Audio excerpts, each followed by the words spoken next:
নবী মুহাম্মদ সাল্লাল্লাহু আলাইহি সাল্লাম শুধুমাত্র মক্কা এবং মদিনাবাসীদের জন্য প্রেরিত, অর্থাৎ আরবি ভাষাভাষী যারা তাদের জন্য প্রেরিত।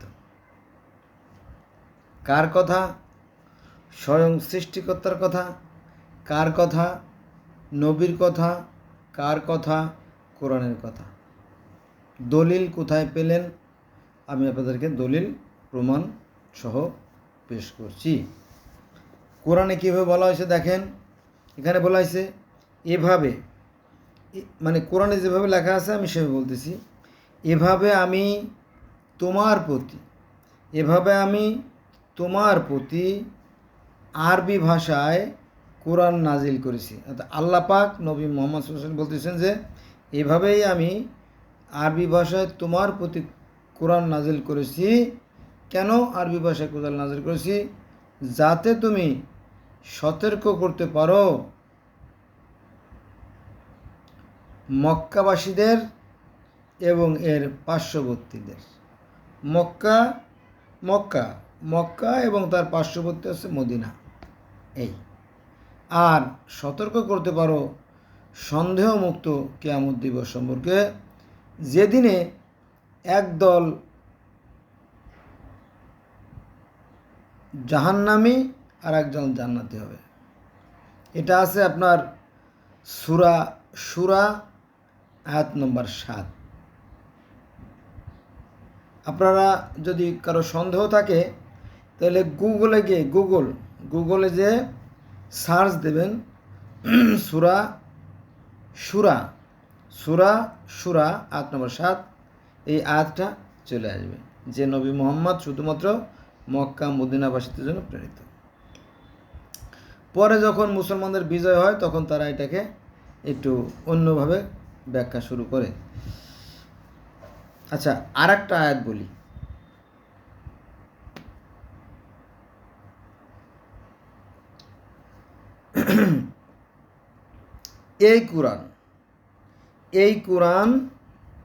এই কিতাব কল্যাণময় করে তৈরি করেছি, কল্যাণময় করে অবতরণ করেছি, যা এই কোরআনের পূর্ববর্তী কিতাবের সমর্থক।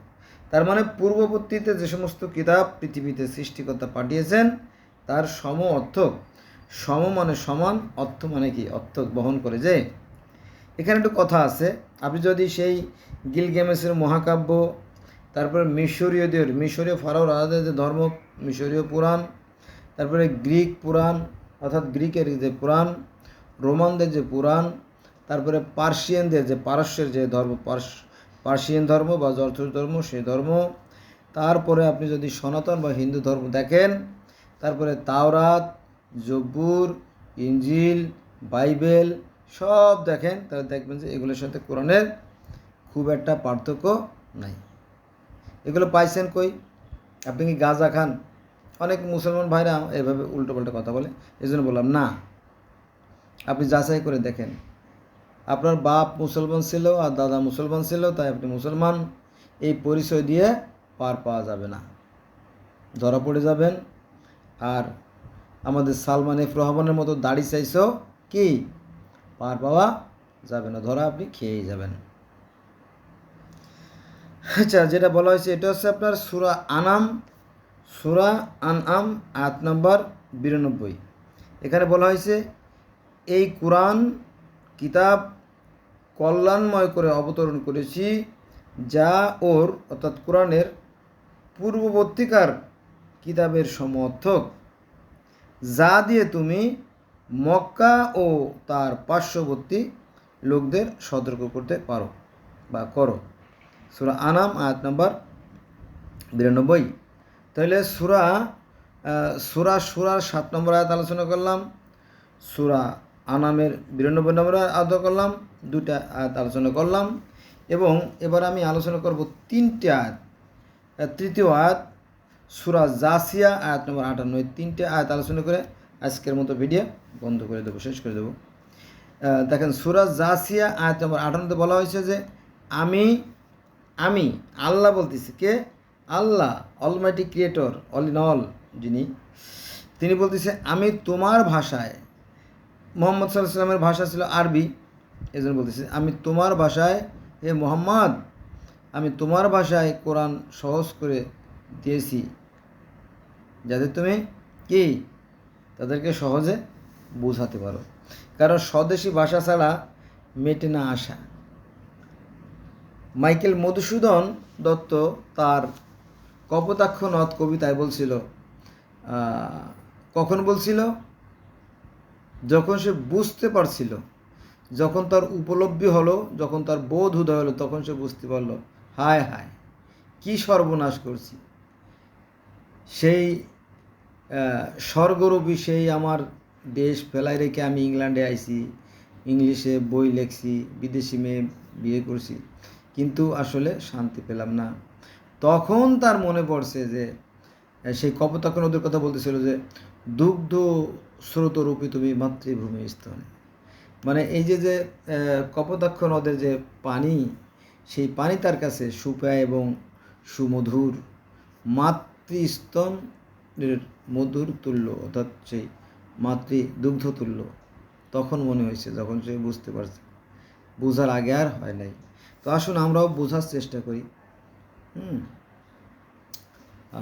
এই ধর্ম আমার ব্যক্তিগত যে বিশ্বাস, যেহেতু আমি বিভিন্ন ধর্মের ছাত্র, এই ধর্মগুলো নতুন নতুন করে ধর্ম সৃষ্টি হয় মূলত হিংসা, বিদ্বেষ, ঘৃণা থেকে।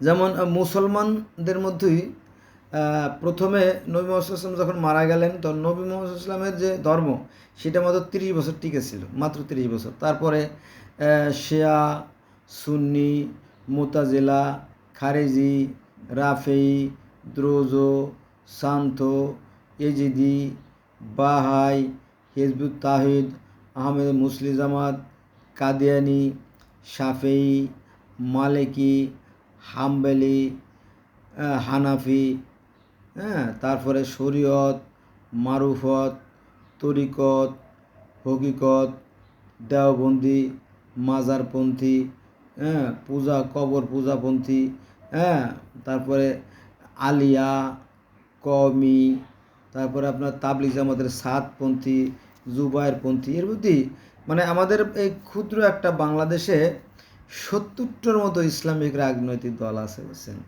এটা একটা আমার মনে হয় যে একটা ভণ্ডামি, মানে সবচেয়ে ভণ্ডামি এবং প্রতারণামূলক ব্যবসা হচ্ছে এই ধর্ম ব্যবসা। কিন্তু ধর্ম বলতে কি বোঝায়? ধর্ম বলতে বোঝায় যে ধৃধাতুর সাথে মন প্রত্যয় যুক্ত হয়ে হয় ধর্ম। ধর্ম অর্থাৎ ধারণ করা। একটা পাত্রে যা ধারণ করবে সেটাই ধর্ম, ঠিক আছে। প্রত্যেকটা ধর্মই সত্য, সুন্দর, কল্যাণের কথা বলে, আদর্শের কথা বলে, ন্যায়ের কথা বলে, নীতির কথা বলে, কিন্তু বাস্তবে ধার্মিক পাওয়াটা বড়ই কঠিন। পাবেন খুব সামান্য, তারাই